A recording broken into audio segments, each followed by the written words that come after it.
kung kailan tayo magpapadede ng ng baby. Ay nagpapadede na rin si Scarlett. So cancel na, ako na lang dedede nito, Scarlett. Nagustuhan na niya. Oh. Lo.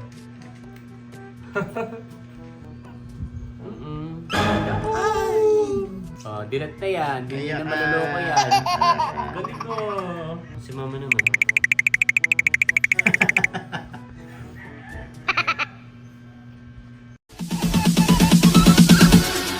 Bounce.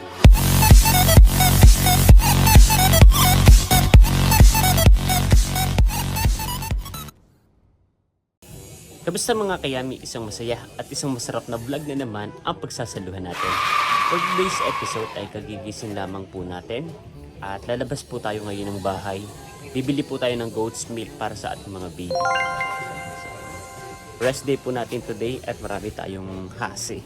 Marami tayong gagawin. So una nga po ay pupunta tayo sa labasan at bibili tayo ng goat's milk para sa ating mga babies. Let's go! Dito po tayo bibili ng magtatanong ng goat's milk kung mayroon po. May available po kayong goat's milk dito? Goat's milk? Magkano po? 150. 200. Patingin nga po.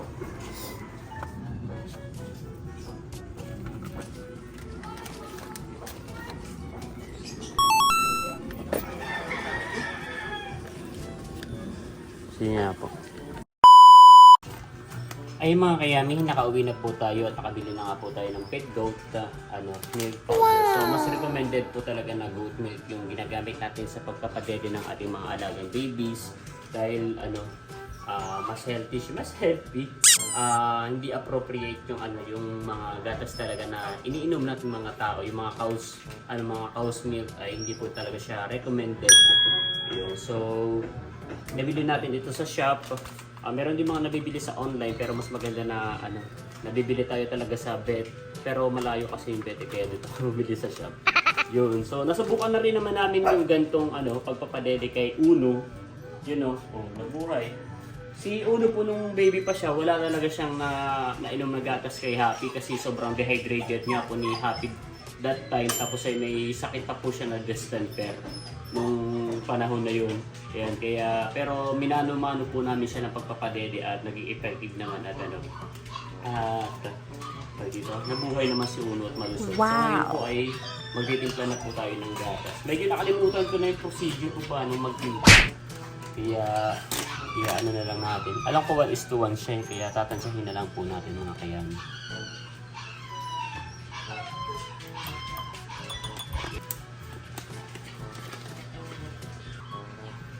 Natin ang tubig. Ay, naparami yata.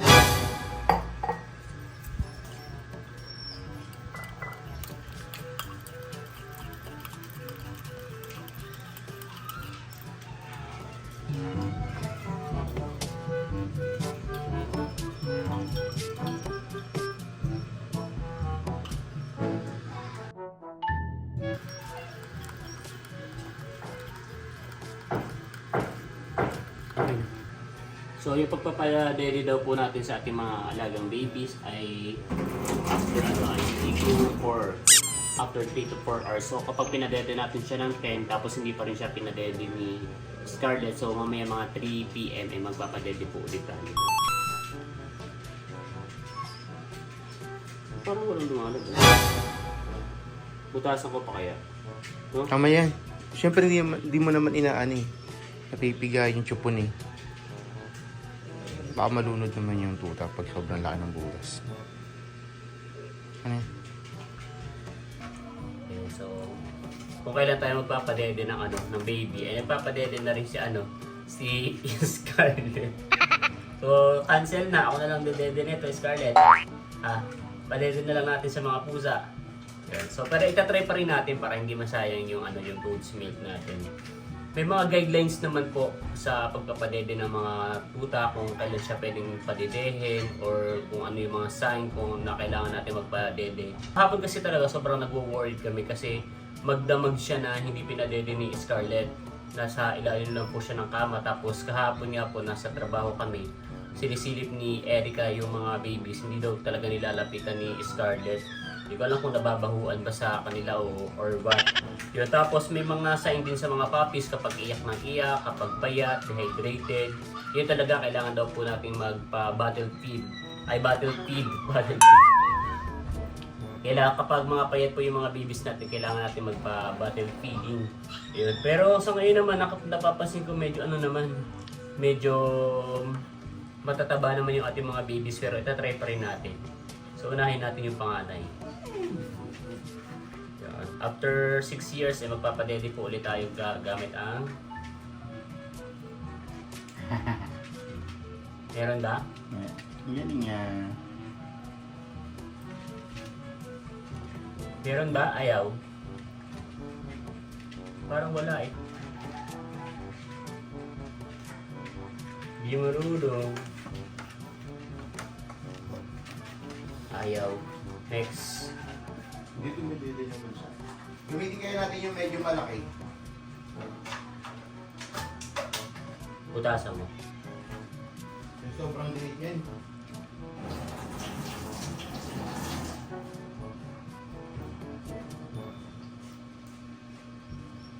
Ito masiba tong batang to eh. Napakasiba ng batang yan eh. Tingnan nga. Tingin. Tingin.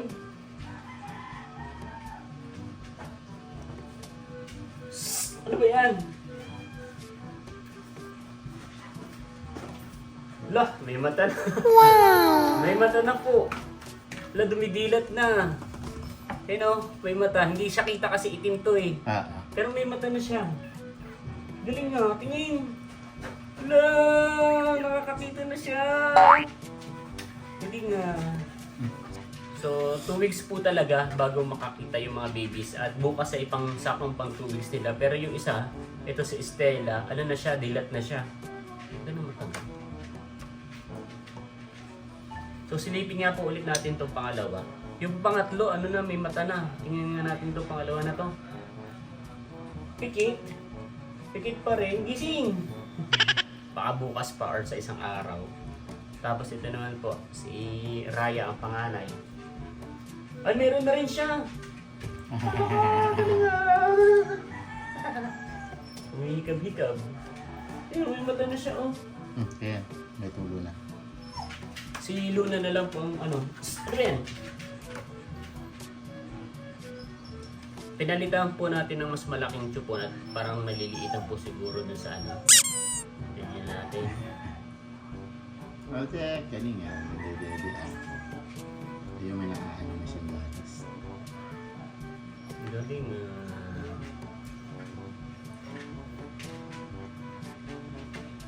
Tingin daw ba nakaano? Ayan.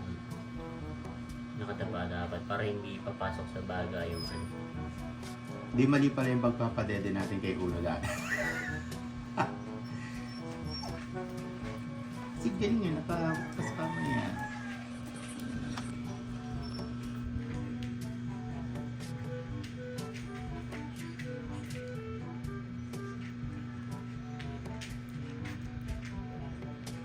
Wala, nagustuhan na.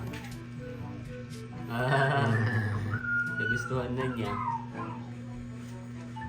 Tatrial po natin, pag nagtae po yung mga, dumitae naman talaga. Pero kapag nagtae siya, iba yung tae niya, ibig sabihin hindi sila hiyang sa gatas, kailangan po natin itigil yung substitute body feed natin.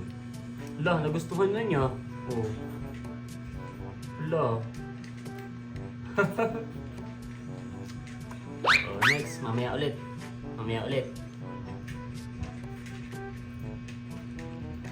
Ito po ang pinakamalaking baby sa lahat. Dambuhala yan.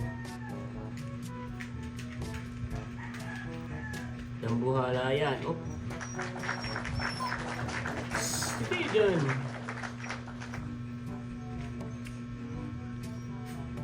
Na may dede din.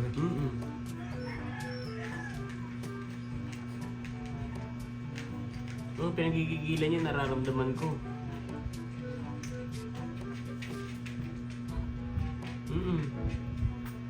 Sulat.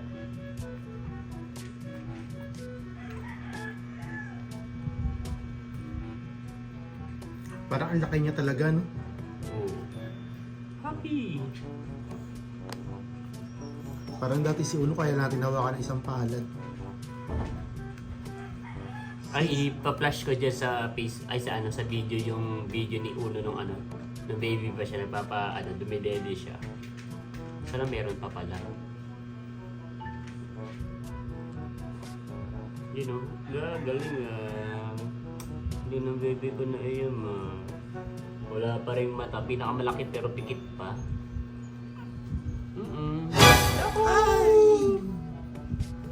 Next. Next, ang Stella. Stella! Pero yun.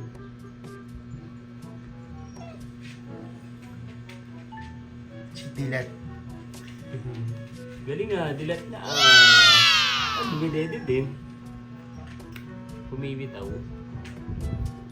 Nakikita niya kasi fake eh. Yung dalawa kasi hindi pa. Hindi nila na, happy, let's go natin.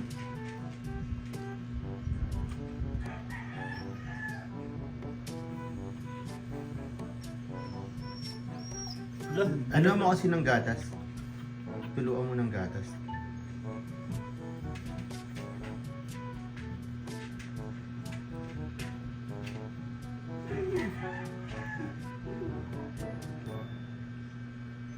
Parang ayaw niya. Hindi na siya maloloko. Kasi tinan mo naman, dilat na May makita ba sa camera na dilat? Dilat na yan. Hindi na maloloko yan. Galing ko. Galing na baby na yun, may mata na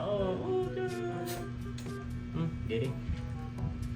Pagka dede, papadita po. May ganito pa ba tayo? Wala na. Parang ubos na. Si mama naman.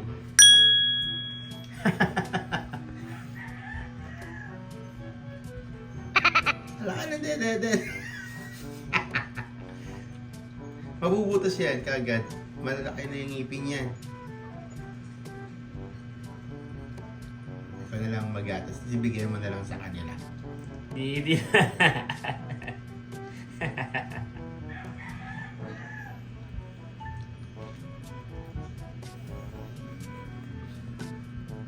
Antayin na lang po natin makadede yung mga babies natin. Lalabas naman po. Ay, tumigil na problema.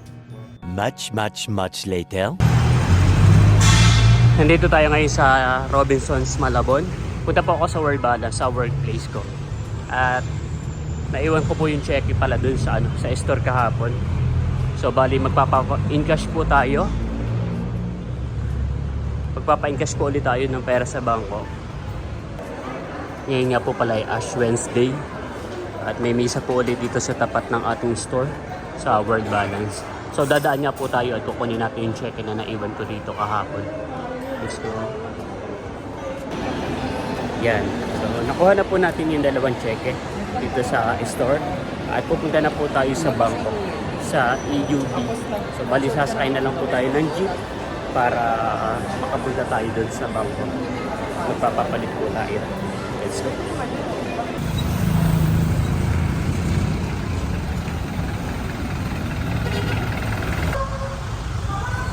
Yan. Dito na po tayo ngayon sa sa EUB. Wait lang.